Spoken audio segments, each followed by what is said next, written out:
Bismillahir Rahmanir Rahim. In the name of Allah, the most beneficent, the most merciful. Alhamdulillah, all the praises and thanks to be Allah.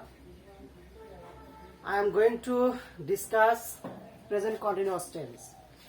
And this class is very important. Present continuous tense.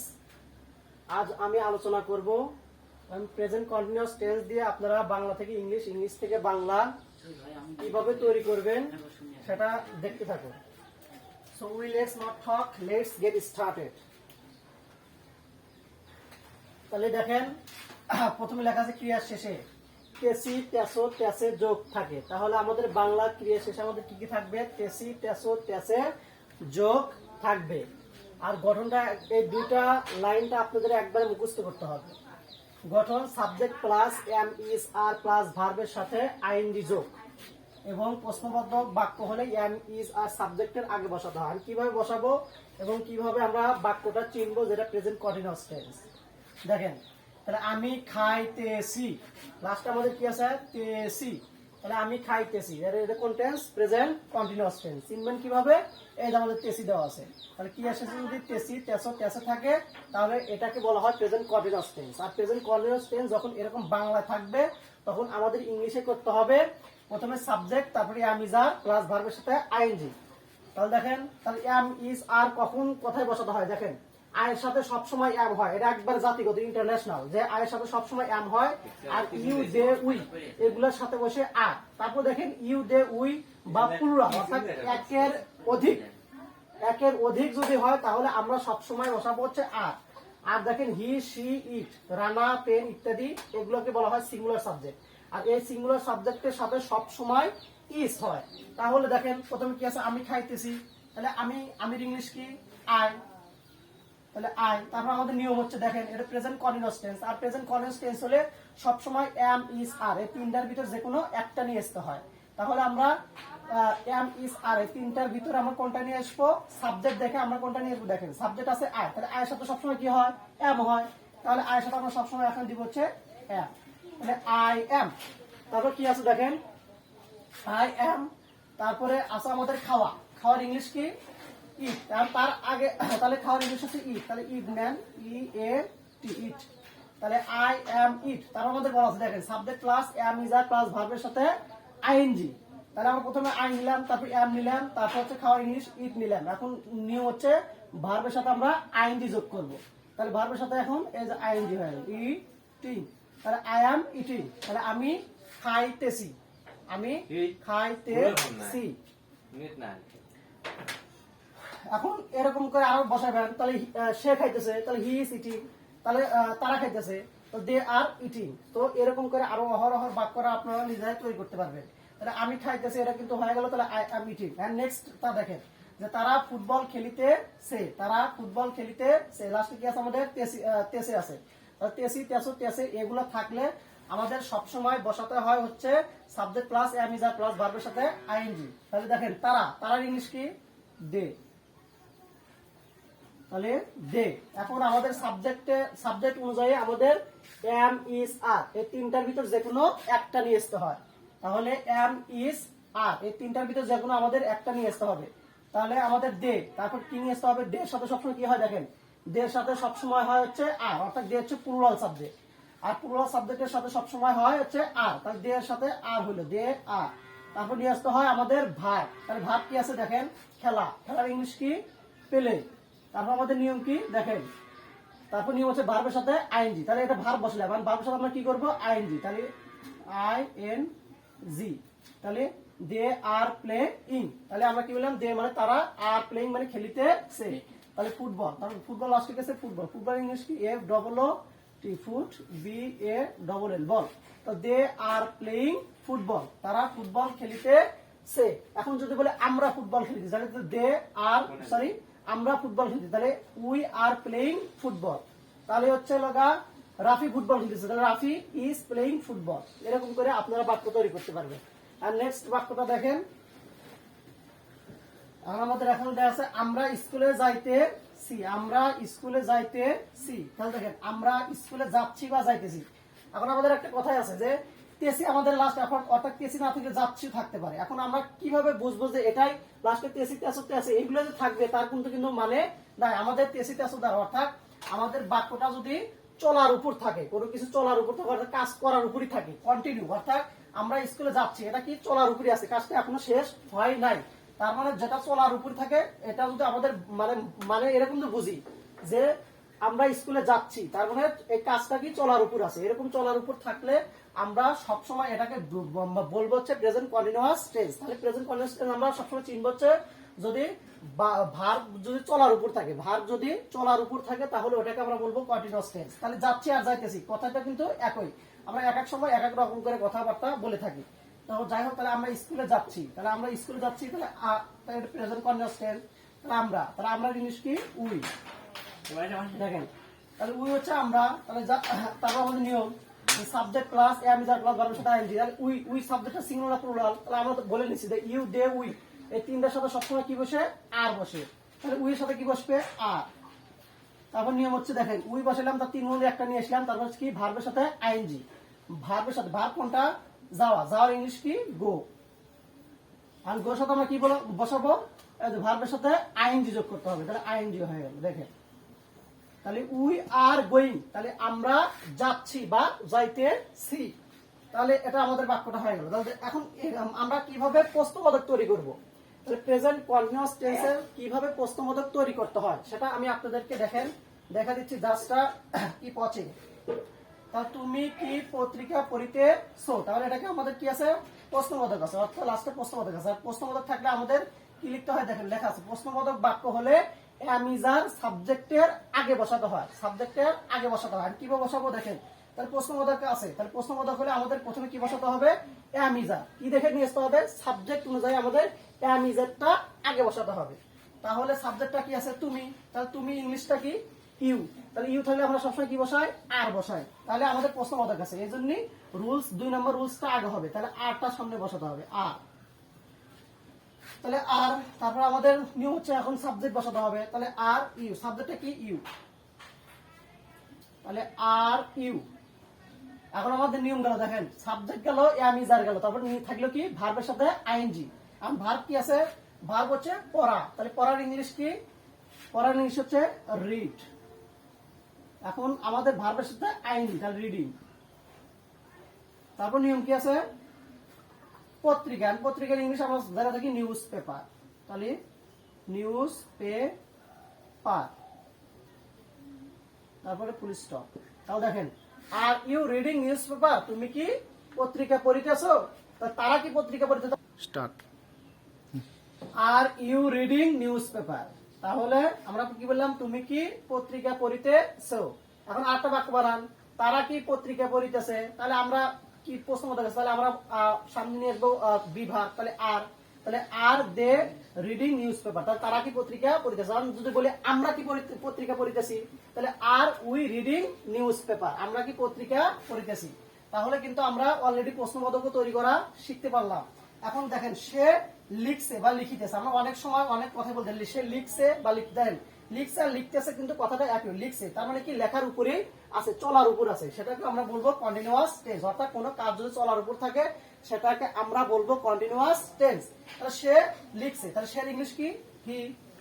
এখন দেখেন হির সাথে আমাদের কি বসে, subject, তারপরে M is a plus ভার্বের সাথে ING, তাহলে হির সাথে কি বসে, এগুলো আছে হি সি ইট, রানা বা সিঙ্গুলার সাবজেক্টের সাথে আমাদের বসে ইজ, তাহলে আমাদের হির সাথে সবসময় ইজ বসে, আর অর্থাৎ সাবজেক্ট সিঙ্গুলার সাথে সবসময় ইজ বসে। সাবজেক্ট সিঙ্গুলার বা হির সাথে আমরা কি বসাবো, ইজ বসাবো, তাহলে হি ইজ, তাহলে হি ইজ। তারপর আমাদের নিয়ম কি, ভার্ব বসাতে হয়, তাহলে এম ইজ এর মধ্যে তিনটার মধ্যে একটা নিয়ে আসছি, তারপর আমাদের কি বসাতে হয়, ভার্ব। ভার্ব কি আছে আমাদের, লেখা, লেখার ইংলিশ কি রাইট, WRITE, তাহলে রাইট। এখন আমাদের নিয়ম দেখেন, তাহলে হি ইজ রাইট, আর নিয়ম হচ্ছে কি ভার্বের সাথে আইনি, তাহলে ভার্বের সাথে আমরা আইনি বসা দেব, রাইটিং, তাহলে রাইটিং, তাহলে হি ইজ রাইটিং। আমি বলি সে লিখছে, সে একটি পত্র লিখতে, তাহলে he is writing a letter. তারপর রাফি পত্রিকা পড়িতেছে, তাহলে সরি রাফি লিখিতেছে, তাহলে রাফি ইজ রাইটিং। তাহলে রানা লিখিতেছে, রানা ইজ রাইটিং। তাহলে এরকম করে আপনারা আরো বাক্য তৈরি করতে পারবেন ইনশাল্লাহ। তারপর দেখেন নেক্সট, রাফি কি টিভি দেখি তে সে, এটাও কি আছে আমাদের প্রশ্নবোধক। তাহলে প্রশ্নবোধক থাকলে আমাদের সাবজেক্ট দেখে আমাদের কি লিখতে হয়, সাবজেক্ট দেখে আমাদের সবসময় ওই প্রশ্নবোধকের আমিজার বিভাগটা আমাদের আগে বসাতে হয়। তাহলে দেখেন রাফি কি টিভি দেখিতে সে, এটা হচ্ছে প্রশ্নবোধক। আর প্রশ্নবোধক থাকলে আমাদের সবসময় আমিজারটা সামনে বসাতে হয় কি দেখে, সাবজেক্ট দেখে। তাহলে সাবজেক্ট কি আছে, রাফি। রাফি সিঙ্গুলার না প্লুরাল? রাফিটা অবশ্যই সিঙ্গুলার, একজনকে বোঝাচ্ছে। আর একজনকে বোঝালে হয় এটা হচ্ছে সিঙ্গুলার। রাফিটা সিঙ্গুলার, আর সিঙ্গুলার হলে সবসময় আমাদের বসা হচ্ছে ইসটা সামনে বসাতে হবে। তাহলে রাফি সিঙ্গুলার, তাহলে আমরা বিভাগগুলো আগে বসালাম। তাহলে ইস, তারপর দেখেন রাফি ইস রাফি। তাহলে আমাদের রাফি গেল, সাবজেক্ট গেল, আমিজার গেল। এখন ভার্বের সাথে আইএনজি। আর ভার্ব কি আছে, দেখা। তাহলে দেখার ইংলিশ কি, ওয়াচ, WATCH, ওয়াচ। এখন নিয়ম কি, ভার্বের সাথে আইএনজি, তাহলে ওয়াচিং। তারপর কি লেখা আছে, টিভি। তাহলে টিভির ইংলিশ কি, টেলিভিশন বা টিভি লেখেন। তাহলে সরি, প্রশ্নবোধক। তাহলে ইস রাফি ওয়াচিং টিভি। তাহলে রাফি কি টিভি দেখিতে সে। তারপর আমাদের বাক্যটা কিন্তু অলরেডি হয়ে গেল। তারপরে দেখেন তারা কি করিতেছে। এখন আমাদের আটটা কথা দেখেন, তারা কি করিতেছে। এখানে আছে কয় দিকের কি। আর আমরা এতক্ষণ জানলাম যে আসলে যে আমাদের, আমরা অনেকেই মানে জানি যে হোয়াট মানে তো কি। এখানে তো হোয়াট ব্যবহার হলো না, অর্থাৎ হোয়াটের ইংলিশ প্রনাউন্সিয়েশন হচ্ছে হোয়াট। তাহলে হোয়াট তো ইউজ হলো না। তাহলে হোয়াট কিসের জন্য ইউজ হলো না, এখন সবগুলো বিভাগ দিয়ে ইউজ হলো। আসলে দেখেন হোয়াট কথা ইউজ করবেন যদি বাংলা বাক্যে যদি আমাদের হ্যাঁ বা না বোধক দ্বারা প্রশ্নবোধক করা যায়, অর্থাৎ হ্যাঁ বা না দ্বারা, হ্যাঁ বা না দ্বারা যদি প্রশ্ন করা যায় বা হ্যাঁ বা না দ্বারা যদি উত্তর করা যায়, তাহলে সেই ক্ষেত্রে আমরা কয় দিকের কি মানে হোয়াট ব্যবহার করবো। তাহলে কি হবে দেখেন, তারা কি করিতেছে। কারণ বাক্যটা আপনি যদি কাউকে প্রশ্ন করেন যে তারা কি করিতেছে, এখন ও যদি বলে ইয়েস আর নো, এই ইয়েস আর নো দ্বারা দেখেন হ্যাঁ বা না, তারা কি করিতেছে, হ্যাঁ না। এখন তো কিন্তু কিছু বুঝতে পারতেছেন কিনা, আসলে এই হ্যাঁ বা না দ্বারা কিন্তু আপনি কোনো কিছুই বুঝলেন না এবং অ্যান্সারটা পাইলেন না।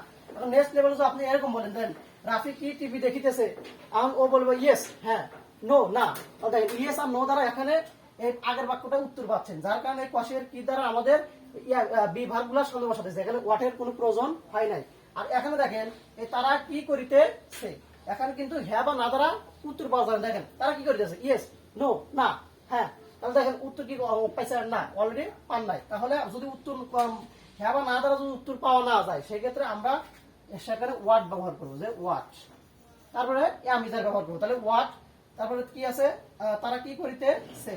তো তারার ইংলিশ কি হচ্ছে দে। তো দে থাকলে আমাদের সবসময় আমিজারটা সামনে বসে। তাহলে কি নিয়ে আসবো, আর। কারণ কি আমাদের তারা আছে, তারা থাকলে সবসময় আরটা সামনে বসে থাকে, তাহলে আর। তাহলে ওয়াট আর, তারপরে কি আছে, দে, হোয়াট আর দে। তারপরে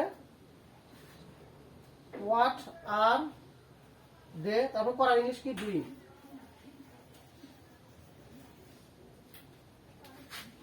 তাহলে হোয়াট আর দে ডুইং, তাহলে তারা কি করিতেছে। অলরেডি আপনারা বুঝতে পেরেছেন। তাহলে আমরা দেখেন কত মানে বাক্যটা বানাইলাম। তারা কি করিতেছে, রাফি কি টিভি দেখিতেছে, সে লিখছে, তুমি কি পত্রিকা পড়িতেছো। অলরেডি আমরা প্রশ্নবোধক বা না বোধক বাংলা থেকে ইংলিশ আমরা করতে পারলাম। এখন আমরা ইংলিশ থেকে বাংলা করবো কিভাবে দেখেন। যদি আমাদের সাবজেক্ট প্লাস ভার্বের সাথে আইডি থাকে, তখন আমরা ওই কেসো এগুলো বলবো। তাহলে আমরা যদি কি বললাম যে সাবজেক্ট প্লাস এমিজার প্লাস ভার্বের সাথে আইএনজি যদি থাকে, তাহলে আমরা ওই সাবজেক্ট নিয়ে ভার্বের সাথে কেসো বলবো। তাহলে দেখো হি মানে কি, সে। তারপরে ইজ রাইটিং, তাহলে এই দুইটার মানে একসাথে বলবো। তাহলে ইজ রাইটিং, তাহলে রাইট মানে লেখা, তাহলে ইজ এর জন্য আমরা কি বলবো, কেসিতেছে। তাহলে সে লিখিতেছে বা সে লিখিতেছে বা লিখতেছে, সে লিখতেছে। এ লেটার, একটি পত্র, একটি পত্র। তাহলে he is writing a letter, সে লিখতেছে একটি পত্র। এখন আপনি সাধারণ সে একটি পত্র লিখতেছে, তাহলে প্রথমে আমরা একাধারে মানে প্রথম থেকে শুরু করবো যে হি ইজ রাইটিং, সে লিখতেছে এ লেটার, একটি পত্র, এরকম করে বলবো। আর আমরা সাজায় পরে বলবো যে সে একটি পত্র লিখতেছে। তাহলে সো আপনারা কিন্তু এটা পারলেন। তাহলে এখন আমি যদি এটা মুছে দিই, মুছে দিয়ে আমি কি লিখতে পারি, তাহলে এই যে ভার্বের জায়গায় চেঞ্জ করবেন আর সাবজেক্টটা চেঞ্জ করবেন। মূলত পরপর একই থাকবে। দেখেন তাহলে লেটারটা চেঞ্জ করেন, তাহলে কি থাকতে পারে, তাহলে সাবজেক্ট একটা নেন, তাহলে সাবজেক্ট এখন আমরা ইউ নিই, তাহলে ইউ না নিয়ে আমরা সিঙ্গুলার আগে শিখে নিই, তাহলে রানা, তাহলে রানা, তাহলে কি লিখলাম রানা, সরি রানা, ইসটা একটু ফাঁকে লিখি, তাহলে রানা ইস। তাহলে এখন একটা ভার্ব নেন, ভার্ব নিয়ে ভার্বের সাথে আইএনজি করবেন, তাহলে রানা ইস গিভ নেন, তাহলে গিভের সাথে এখন কি যুক্ত করবেন আইএনজি, তাহলে গিভ ইন, তাহলে গিভিং, তাহলে রানা ইজ গিভিং, তাহলে রানা ইজ গিভিং, তাহলে রানা দিচ্ছে।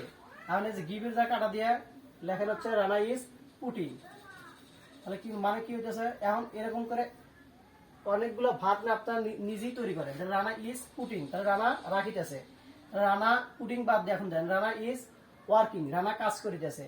এখন পুটিং বাদ দিয়ে এখন এই ডুটা নেন, তাহলে রানা ইজ ডুইং, তাহলে রানা কি করিতেছে, রানা করিতেছে। তারপরে ডুইং বাদ দিয়ে এখন প্লে নেন, রানা ইজ প্লেইং, রানা খেলিতেছে। এখন এই ডুইং বাদ দিয়ে আপনি টেল নেন, তাহলে রানা ইজ টেলিং, রানা বলিতেছে। এখন এই রানার জায়গায় কাম নেন, তাহলে রানা ইজ কামিং, রানা আসিতেছে। এখন রানা ইজ ওয়াকিং, রানা হাঁটিতেছে। তাহলে এই যে ডুইং এর জায়গায় আপনি ক্যাচ নেন, রানা ইজ ক্যাচিং, রানা ধরিতেছে।